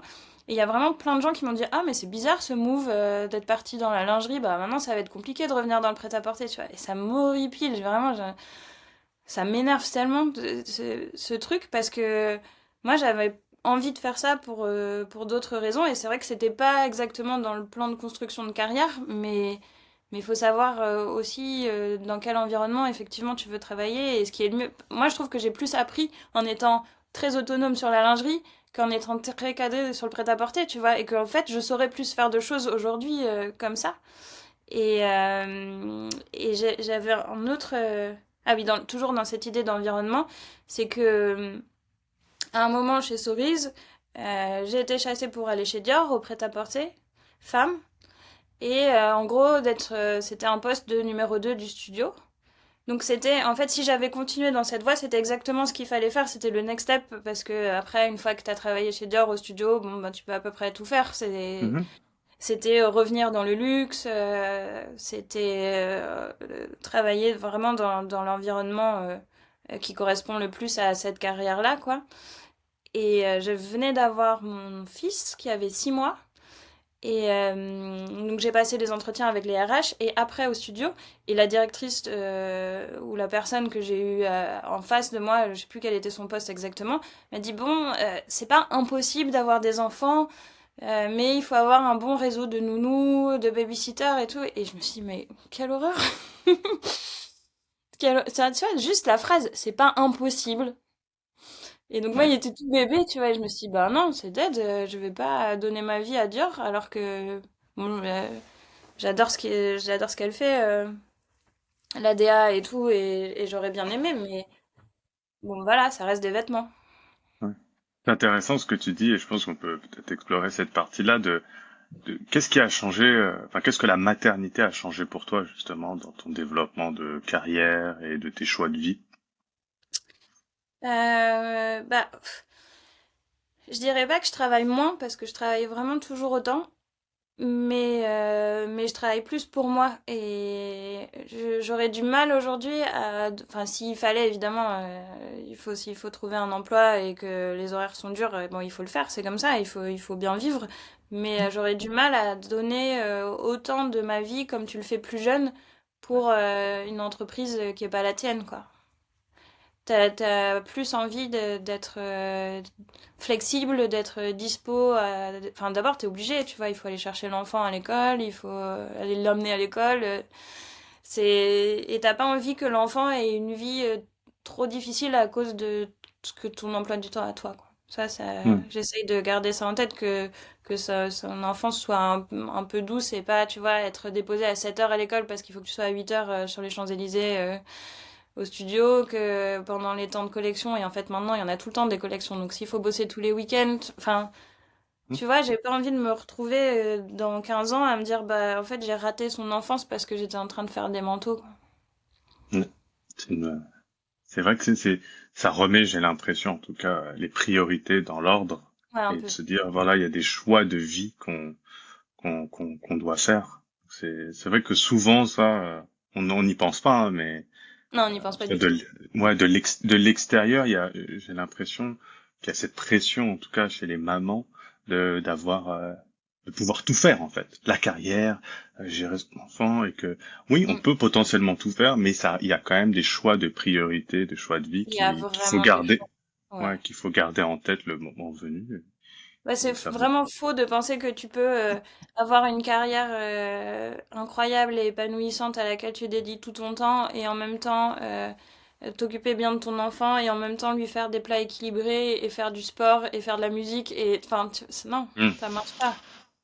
C'est une sorte d'illusion comme ça, un diktat qu'on a de Ouais. l'extérieur, et que si on n'y arrive pas, du coup, on se dit, bah, on est une mauvaise mère, en fait, ou une Exactement, mauvaise mais on est personne. nuls, les autres ont l'air d'y arriver. Et moi, c'est Ouais, un copain qui m'a dit un jour tout ça. Il m'a dit, mais en fait, non, on peut pas, en fait, on peut pas être les deux à travailler intensément et tout, enfin, ça rentre plus, tu vois.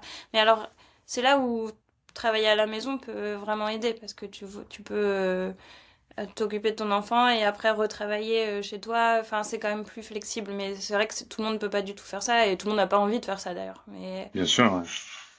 C'est, là, j'aimerais bien faire un petit virage à 90 et revenir, en fait, à ta passion pour la mode, mais surtout ce que tu disais au début, cette connexion entre l'histoire de la mode, voilà, le journalisme, le business. Comment est-ce que ça, du coup, tu l'as développé dans ta carrière? Comment est-ce que tu as pu nourrir cette partie-là de toi? alors c'était vraiment complètement en parallèle, c'est-à-dire que ça n'avait rien à voir avec mon travail dans la mode, Mais quand j'étais à l'IFM, donc Lucas, qui était le directeur de la com, dont j'ai déjà parlé tout à l'heure, nous faisait écrire. Et, euh, et moi, donc, c'était resté quelque chose qui me passionnait. Et c'est vraiment grâce à lui, dans le sens où il a proposé des articles que j'avais écrits dans le cadre de l'année scolaire au Monde. Et donc, Le Monde a publié peut-être 2 papiers que j'avais écrits pendant l'année sur des histoires euh, de, de- alors, pas d'histoire de la mode, mais un peu l'histoire du défilé de mode et des choses comme ça. Et, euh, et après, j'ai eu, ou je sais plus comment ça s'est passé, parce que lui, il avait écrit un article pour la revue des Deux Mondes qui était une sorte de dictionnaire des mots de la mode, etc.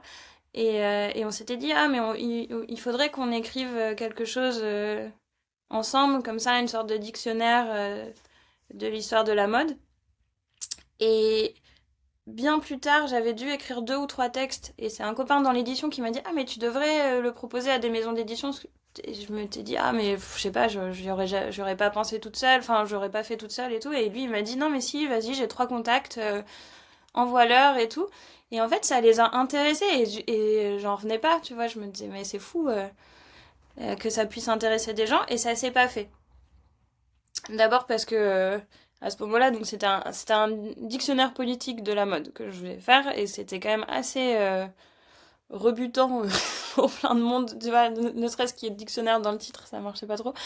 Et donc bon, j'étais déçue, et c'est une copine de chez Stories, qui était ma binôme avec qui je travaillais sur la lingerie, qui m'a dit, mais regarde, il y a des gens sur Instagram qui font du contenu, qui postent des photos et qui écrivent des textes et tout. Et mais pareil, j'aurais jamais eu une idée toute seule.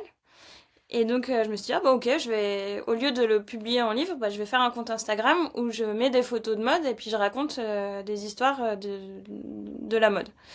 Et en fait, pareil, il y a des gens qui ont été intéressés, et j'ai commencé à avoir des gens qui suivaient ce compte. Et donc j'ai nourri ça complètement parallèlement pendant plusieurs années, alors de manière très sporadique, hein, parce que j'ai jamais considéré ça comme un vrai travail. Donc encore aujourd'hui sur mon compte, il y a des périodes de 6 semaines où je poste rien parce que j'ai pas le temps, et que j'ai pas du tout envie de devenir esclave de ça, tu vois, de checker les algorithmes pour dire, ah, moi j'ai pas. Donc bon, ça reste un loisir en fait.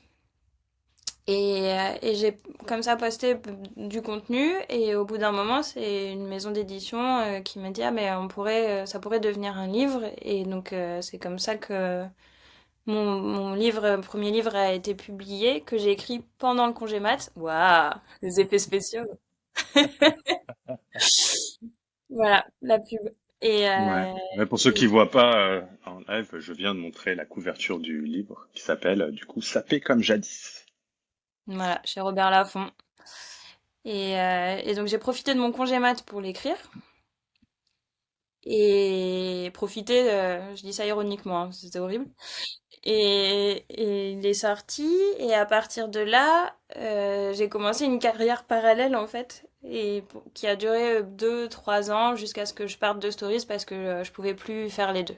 Donc ça a été un moment hyper dur, mais comme je suis quand même, comme je te disais tout à l'heure, assez stressée, donc je ne pouvais pas partir comme ça en me disant, bon, mais je sais pas ce que je vais faire. Bon, bah, j'ai fini par partir et je sais toujours pas ce que je vais faire, mais j'ai quand même construit le projet un peu plus que quand le livre est sorti. Donc le livre est sorti en 2019. J'ai commencé ensuite à faire des chroniques à la radio sur Nova, dans la matinale de Radio Nova, et sur en gros un sujet d'actu lié à la mode. C'est- Et c'est- Avant que tu continues et que tu nous racontes un petit peu plus justement cette ouais. nouvelle vie que tu as, ce que je trouvais vraiment intéressant dans ce que tu as expliqué, c'est que tu as démarré par quelque chose qui t'a passionné, qui te passionne. C'était cette idée en tout cas de comment je le comprends, d'exprimer, de raconter l'histoire que tu disais au début qu'il n'y avait pas en Cannes, tout ça, c'est de raconter et de mélanger ça aussi avec la mode et cette idée de transformation et de ce que ça représente, et que tu l'as fait justement sans cette ambition, en tout cas au début, de se dire, c'est ça la suite, je vais devenir Ouais, ouais, influenceuse, la ouais. référence, et que c'était vraiment, voilà, pour toi, et que ça s'est fait même au niveau, que tu disais, de la régularité des posts, tout ça. Et ça, c'est vrai que c'est quelque chose, souvent, quand on construit une carrière, on parle souvent de prototypage de ce qu'on a envie de faire, de se dire Mm. comment est-ce qu'on peut tester quelque chose à petite échelle, tu vois, on parlait de la Ouais. théorie des petits pas, sans justement essayer d'y mettre cette ambition commerciale de salaire ou en tout cas de gagner sa vie, mais au contraire de se dire tiens, développer certaines qualités, d'explorer davantage ce qu'on a envie de faire. Et je trouve ça c'est une très belle illustration en fait de ça, c'est de se dire voilà je teste, je vois, je l'ai dit je Mm. l'ai fait en parallèle pendant 2 3 ans, ce qui est beaucoup Mm. quand même. C'est pas c'est quand même un engagement. Mais j'ai l'impression qu'à partir de là, voilà, ça a ouvert d'autres pistes que, comme tu disais, toi-même, tu pouvais pas imaginer. Pas du Ouais. tout. Et en plus, ce qui est vraiment formidable, c'est que c'est du bonus, en fait, parce que t'as déjà un job et tu fais ça en plus, et puis d'un coup, on te dit, ah ben ça m'intéresse, et les gens viennent à toi, et c'est super chouette, et effectivement, je pense que c'est le... Enfin, il y a des gens hein, qui quittent tout et qui disent, bah voilà, j'ai un projet et je vais faire ça, et c'est super. Mais quand t'es pas sûr, quand tu sais pas trop où ça va et tout, c'est quand même génial de pouvoir faire effectivement, petits pas par petits pas. Ouais, et d'expérimenter finalement, Ouais. de faire quoi on a envie d'aller. Comme tu dis, parfois on a cette vision de il faut tout casser, rupture brusque et démarrer quelque chose. Et il y a plein de formats. Et moi, ce que ça me fait penser, et ce que j'entends souvent, en tout cas dans les clients que j'ai, c'est on attend beaucoup du travail. On attend que ça nous ramène une rémunération, un statut social, du bonheur, Ouais. voilà, beaucoup de choses en fait dans un seul lieu. Et alors que parfois, on peut avoir des projets annexes qui n'ont pas justement de réalité commerciale, qui peuvent nous apporter énormément de choses et qui Ouais, parfois peuvent être des éléments qui viennent contrebalancer peut-être justement ce qu'on ne reçoit pas au travail à un moment X. c'est sûr. Et ça, j'ai l'impression que, comme tu disais, au bout d'un moment, tu voulais plus faire ce que tu faisais chez Other Stories, mais tu avais toujours ces lieux à toi qui pouvaient te nourrir, où tu pouvais créer, t'exprimer. Donc je sais pas si toi, dans ton cas, c'était ça, mais de l'extérieur, c'est un peu comme ça que je l'imagine, cette Ouais, t'as soupape un raison. peu. Une soupape complètement et quelque chose qui te nourrit aussi, qui est Mm. pas qui est pas le travail, parce que je pense que t'as complètement raison. En fait, on peut pas tout attendre du travail à ce point. Ouais. Et il faut trouver des choses extérieures qui te font plaisir. Et alors, moi, c'est marrant, mes collègues, enfin mes anciennes collègues maintenant chez Stories, il y en a plein qui font de la céramique ou de la Mm. mosaïque ou qui ont un petit projet, tu vois, de bijoux à côté. Et en fait, ça devient hyper important dans ta vie. Et peu importe ce que ça va devenir en tant que projet, en fait, parce qu'il n'y a pas que la finalité, il y a aussi tout le chemin, quoi. Et c'est vraiment formidable. Et moi, je suis partie parce que je supportais plus de produire des vêtements. Donc ça, une autre question qui est Mm. hyper importante des valeurs Ouais. et qui évolue. C'est-à-dire que la prise de conscience de l'importance de la crise climatique, en fait, il y a 10 ans, bah, c'était pas encore ce que c'est aujourd'hui. Enfin, moi, en tout Mm. cas, ça a beaucoup évolué en 10 ans. Et vraiment, je ne supportais plus. Je supportais plus d'aller au travail. Dès que tout ce qui était mon travail, en fait, on me parlait, on me disait bon bah voilà, on va faire ça, on va faire ça. Et moi, dans ma tête, je me disais mais non, mais ça me dégoûte. Mm. Je veux pas participer à ça. C'est horrible. Je veux plus produire. Je veux plus passer des commandes. Enfin, tu vois, tout était euh, tout était vraiment devenu hyper difficile pour moi.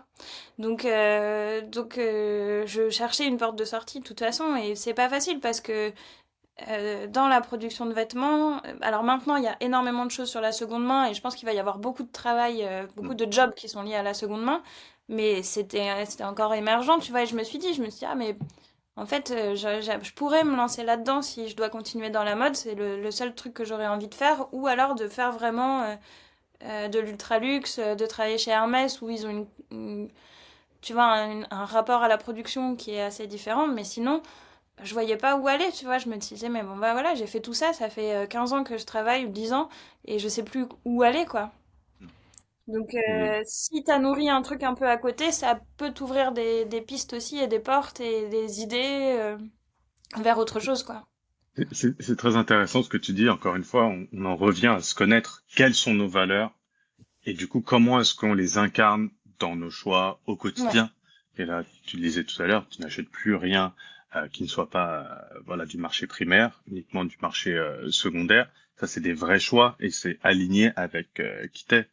mm, Pareil pour ton choix de travail, tu dis bah si c'est vraiment ça que sur lequel je crois, comment est-ce qu'en fait je peux passer 8 heures par jour dans un lieu qui produit pour le marché primaire? Et c'est vrai que ouais, ces questions, on nous en parle pas, mais à l'école, on nous forme à faire un métier, mais on nous apprend pas à réfléchir à ces choix-là qui arrivent en fait et qui vont arriver de plus en plus souvent. Notre génération est celle qui arrive. La recherche de sens est peut-être le critère numéro un dans bah ouais, le choix d'un travail. Et c'est ce sûr. sens vient de nos valeurs en fait. Mm, Donc, plus on est aligné avec elles, et c'est aussi de se dire, bah ça arrive que au fur et à mesure du chemin de la carrière qu'on a, bah, il peut y avoir des désalignements. C'est pas que nous on ait un problème, c'est juste qu'on évolue ouais. et de se dire bah ok, comment est-ce qu'on peut anticiper, préparer ce changement, justement des petits projets, des prototypages à droite, à gauche, peut-être des ruptures un peu franches si c'est vraiment nécessaire. Mais pour moi aujourd'hui ça fait vraiment un peu partie de ces envies. Parfois on a envie d'autres choses et parfois ces envies viennent aussi d'un désalignement entre nos valeurs et ce qu'on fait au quotidien. Donc Ouais. c'est vrai qu'on Et n'en ça, parle c'est pas une du tout. vraie... Mm. Non, Ouais. c'est une vraie souffrance, ça. Quand tu n'es plus du tout aligné avec tes valeurs, ça devient vraiment une souffrance au quotidien qui est vraiment difficile. Et ouais, c'est C'est hyper vraiment important. c'est la définition hein, finalement un peu technique du burn-out. Hein. C'est un désalignement en fait entre tes valeurs et c'est ça qui est pas facile. Et alors du coup, comme t'as sorti ton livre, tu vois, Ouais. t'as des émissions, t'as commencé des émissions. Aujourd'hui, alors justement, tu dis bah je sais même pas vers où je vais.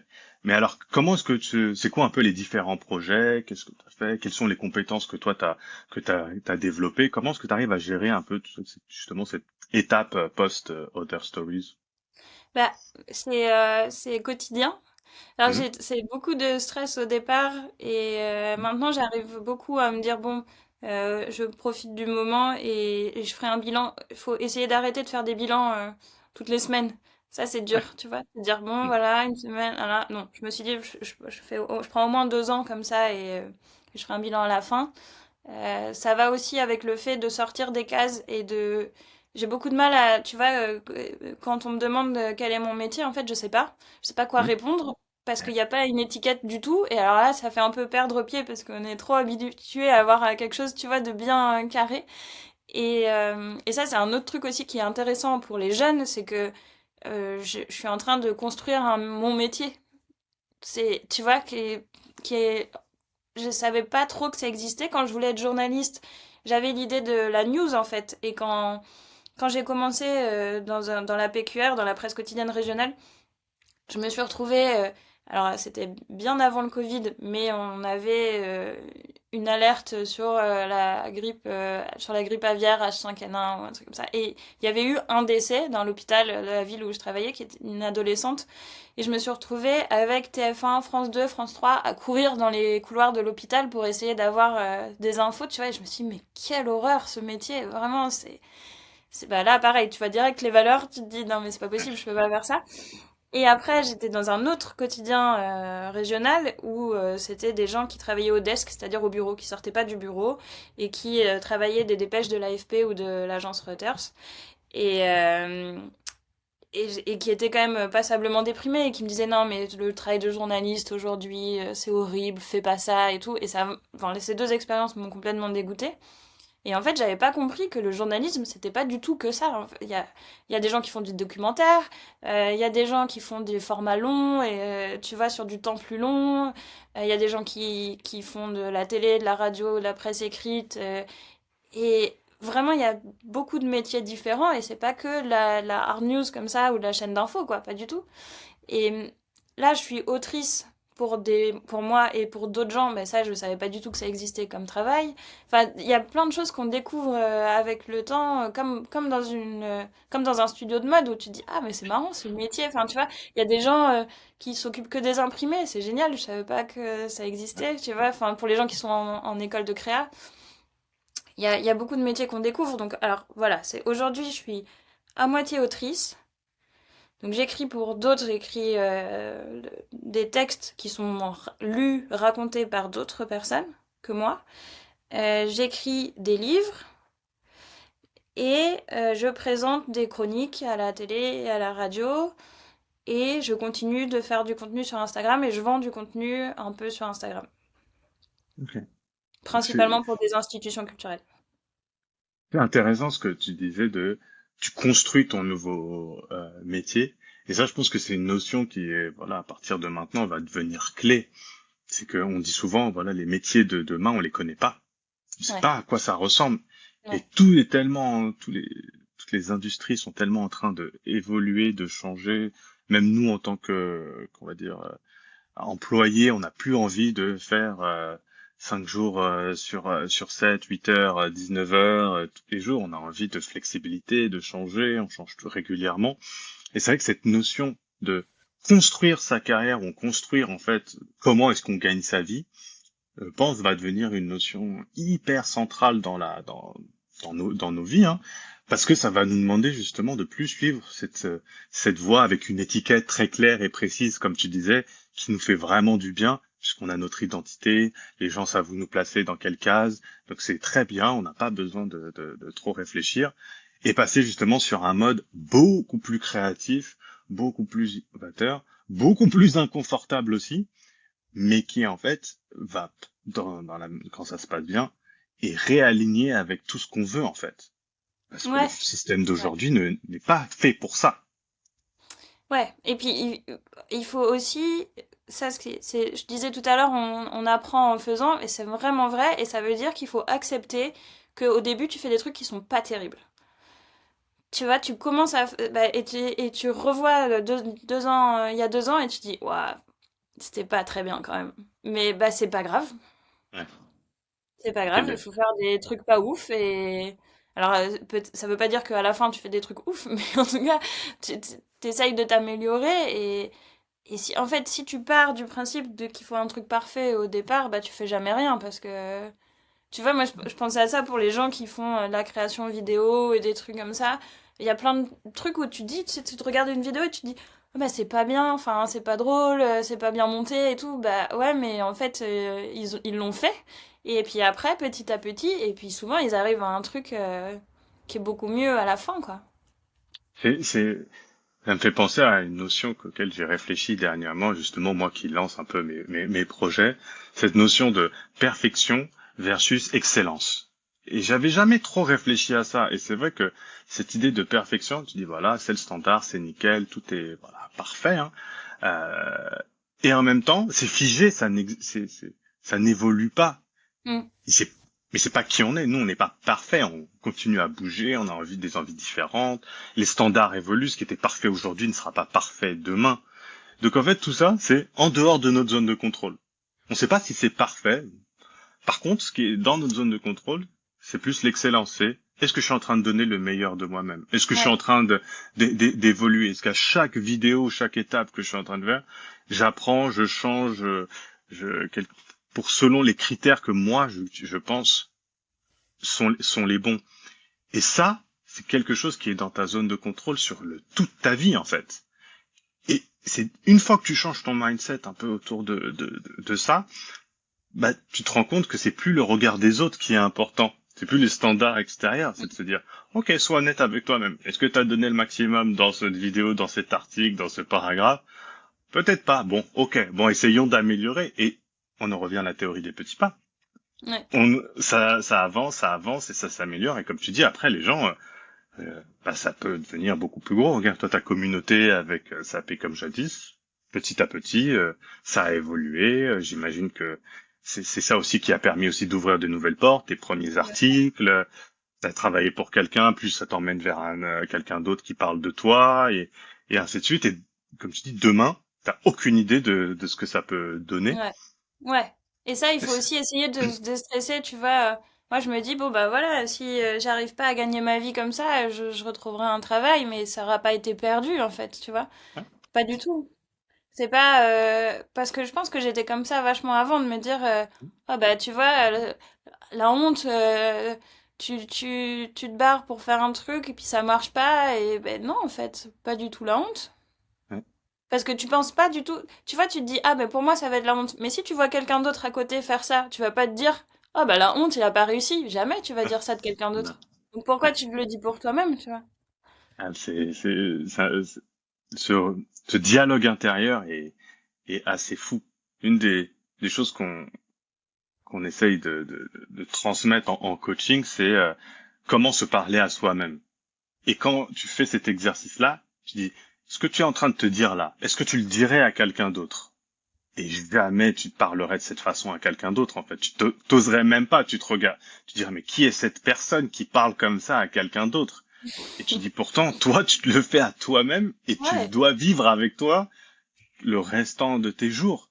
Tu te dis, bah non, déjà, commence ouais, à parler correctement, en fait, avec ouais, toi-même. Et bah ça, oui, déjà, ça te libère énormément de cette vraiment. pression. Ouais, Vraiment. elle est terrible. Parce que pareil, c'est pareil, exactement de la même façon. Qui est le connard qui peut dire de quelqu'un d'autre, ah bah il a monté son entreprise, ça a pas marché, c'est vraiment un nul. C'est ça, T'imagines quelle personne dit ça, bah tu c'est la ça. détestes. Tu la Donc détestes. faut faire Ça, pareil avec soi-même. en fait, c'est une des étapes, c'est de voilà reconnaître ces moments-là quand on se parle à soi-même et d'essayer d'extérioriser, de dire si je disais exactement ce que je viens de me dire à quelqu'un d'autre, comment je le prendrais et au fur et à mesure, on dit pas qu'on ça sera toujours parfait. Encore une fois, on en revient à cette notion d'excellence. Est-ce que je l'arrive à le faire le plus souvent possible et plus tu le fais, plus ça s'améliore et moins t'es dur avec avec toi-même. Ce qui veut pas dire que tu te pousses pas et tu te challenges pas, parce qu'il Mm. faut ça fait partie de la croissance. Mais un peu comme l'éducation, j'imagine, des enfants. Tu le fais avec bienveillance, avec voilà, tu motives les gens, tu les pousses à aller vers l'avant, mais t'es pas derrière en train de les critiquer parce qu'ils arrivent pas à marcher, quoi. Ouais. Oh le nul. Exactement. Ivan, pour un peu conclure, où est-ce que les gens peuvent un peu te suivre? Quelle est un peu l'actualité? Qu'est-ce qui arrive un peu pour toi là sur les mois à venir?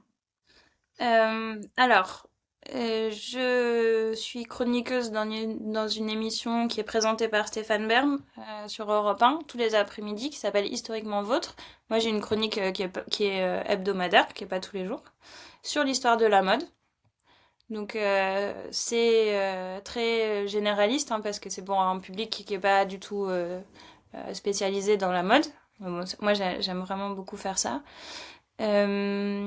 Je suis aussi chroniqueuse dans une émission qui est présentée par Christine Bravo à la télé sur une chaîne qui s'appelle Chérie 25, je crois, parce que c'est pas encore sorti, ça sort en avril, Mhm. et qui raconte l'histoire d'une personnalité historique féminine à travers différents aspects. Et donc moi, je m'occupe de la mode. Et c'est, tu vois, pareil, ça, c'est les gens qui m'ont proposé, les gens qui produisent cette émission qui m'ont proposé de le faire. C'est une émission que je connais pas, sur la TNT que je regarde pas. Et, euh, et donc au départ, enfin, tu vois, j'aurais pas pensé du tout faire ça. Et après, je me suis dit, mais c'est génial parce qu'on va te filmer dans des châteaux et qui me donne, euh, On qui me revient donne sur les châteaux, hein. on revient sur les châteaux, et qui me donne la possibilité de parler pendant 15 minutes de la robe au XVIIIe siècle, du vêtement de Christine de Suède. Enfin, tu vois, il faut aussi savoir, tu vois, c'est une émission qui est pas forcément produite pour les gens de notre génération, etc. Mhm. Mais il y a tellement de choses à apprendre et à faire aussi avec des gens, tu vois, qui sont plus âgés et qui ont une expérience et donc ça, c'est trop bien. Voilà, j'écris mon prochain livre qui doit sortir au, à l'automne, mais je le dis pas trop fort parce qu'il faut d'abord que je finisse de l'écrire. Le Euh, fameux chapitre du tous les lundis. voilà. Sur Instagram de temps en temps. Et le livre Gold, donc le catalogue de l'exposition Saint-Laurent. Des conférences au musée Saint-Laurent autour de cette exposition.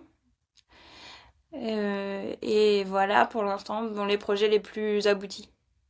Ok.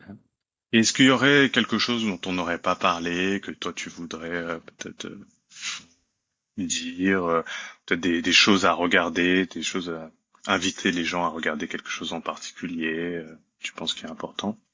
Bonne question. Non, je sais pas trop, ça dépend vraiment de quoi. Par exemple, si les gens regardent le livre ou Sapé, est-ce qu'il y a des personnages comme ça qui sont un peu clés pour toi et tu dirais tiens, Bah, allez voir ça, ça vous apprendra des choses. le prochain livre, il est sur l'histoire des femmes, parce que c'est ce qui m'a le plus interpellée depuis le moment où j'ai commencé à travailler sur l'histoire de la mode, l'impact social, enfin l'histoire sociale et politique du vêtement qui est particulièrement frappant quand il s'agit de l'histoire des femmes et l'histoire de l'émancipation féminine est très liée à l'émancipation vestimentaire aussi. D'accord. Euh, Ça, c'est un sujet qui, je trouve, résume tous les enjeux de la non-frivolité de la mode et de à quel point c'est important.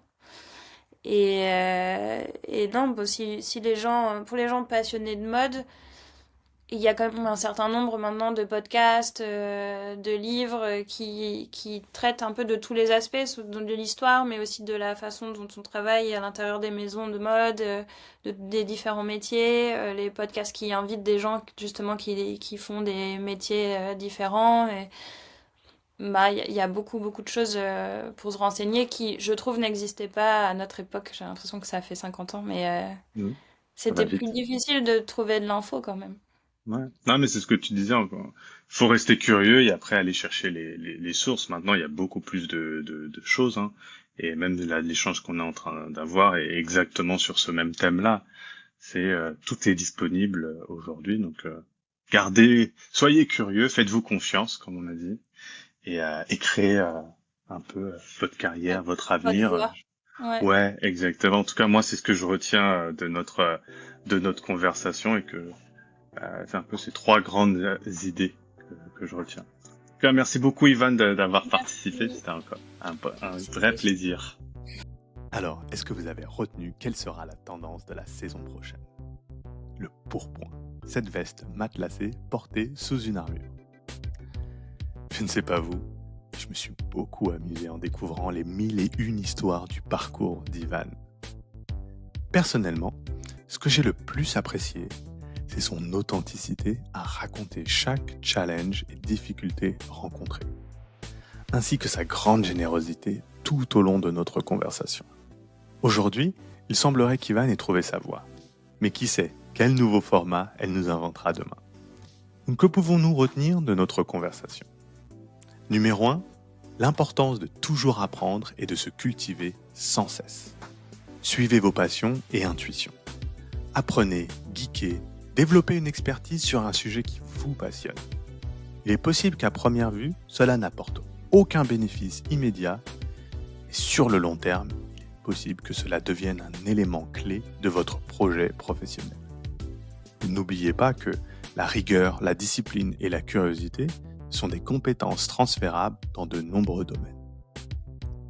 Numéro 2, la profession que vous choisissez doit être au service de votre vie. Au début, on tâtonne, on cherche, on découvre ce que l'on aime et ce qu'on aime moins. Le job qui paraissait idéal au début peut devenir après un certain temps une prison dorée qui nous empêche d'évoluer. Si c'est votre cas aujourd'hui, dites-vous que cela est tout à fait normal et que l'on passe tous par cette période de questionnement. Dans ces moments, le plus important est de faire le point sur vos valeurs, vos priorités, et si vous en ressentez le besoin, faites-vous accompagner par une ou un professionnel. Numéro 3, le courage n'est pas l'absence de peur, mais la capacité à vaincre ce qui nous fait peur. Lorsqu'on débute un nouveau job, un nouveau projet, et que l'on sort de sa zone de confort, nous ressentons tous de la peur et de l'anxiété. On peut le voir comme un signe indiquant que nous ne sommes pas prêts et qu'il est préférable d'abandonner. Ou au contraire, on peut percevoir cette émotion comme un indicateur qui nous informe que nous sommes en train de grandir, d'accroître nos compétences et que nous rentrons dans une période d'effort. La peur n'est en aucun cas un signe de notre incompétence ou un indicateur de notre incapacité à réussir ce que nous avons décidé d'entreprendre. La peur est uniquement là pour nous informer que nous devons utiliser l'ensemble de nos capacités si nous souhaitons réussir notre projet. Il s'agit plus d'un feu vert pour mettre les bouchées doubles qu'un feu rouge pour nous dire de nous arrêter. J'espère sincèrement que vous avez été inspiré par le parcours d'Ivan et je vous invite à faire le point sur votre propre trajectoire professionnelle. Soyez honnête avec vous-même et vérifiez bien que votre profession est au service de votre vie. Et rappelez-vous, si vous souhaitez être accompagné, j'offre 100 heures de coaching et d'accompagnement à 50% du prix habituel, soit 60 heures la séance d'1 heure. Si vous souhaitez plus d'informations, écrivez-moi à lucas.silva@gmail.com. Et si vous êtes encore en train d'écouter, un grand merci pour votre temps. Je suis conscient à quel point il est précieux. Si vous aimez cet épisode et vous voulez soutenir le podcast, inscrivez-vous sur la plateforme de votre choix et donnez-lui 5 étoiles. C'est vraiment l'unique façon de faire grandir notre communauté et de faire découvrir le podcast. Si vous avez des questions ou des suggestions, n'hésitez pas à m'écrire sur LinkedIn. La semaine prochaine, je continuerai mon expérimentation et reviendrai avec un format conseil et insight pour vous aider dans la construction de votre réussite professionnelle. D'ici là, je vous souhaite à toutes et à tous une excellente fin de journée.